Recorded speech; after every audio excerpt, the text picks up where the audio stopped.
Fancy garment Ayesha नगर police station के सामने, हजार खोली, मालेगांव। प्रोपराइटर चांद खान। देखते रहिए the prime news Abdul Rahman के साथ। 17 नवंबर 2022 अली मुर्तजा मस्जिद ताज बेकरी के पास हिंगलाज नगर में सुबह के 4 से 4:30 बजे के बीच हुए दुरे कत्ल के मामले में पिछले 2 साल 8.5 महीने से मालेगांव पुलिस को मतलूब इस कत्ल के 2 मुलजिमीन में से एक मुलजिम सलमान को, जो कि पिछले 7 महीने से मेरठ की जेल में बंद है, उसे मालेगांव पुलिस ने अपनी हिरासत में ले लिया है, जिस पर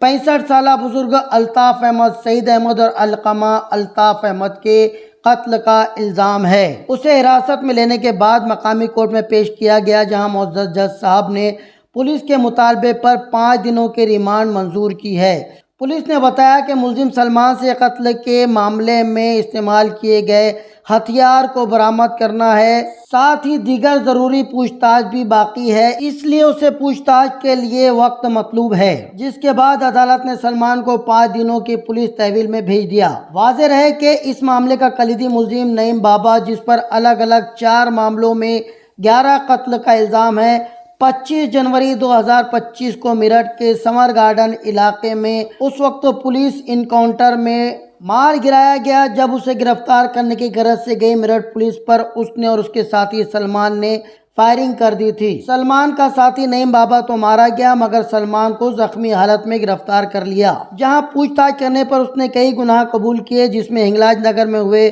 दोहरे कत्ल की वारदात भी शामिल है। अब देखना यह है कि 5 दिनों की पुलिस रिमांड में मुलजिम सलमान क्या क्या इंकशाफात करता है।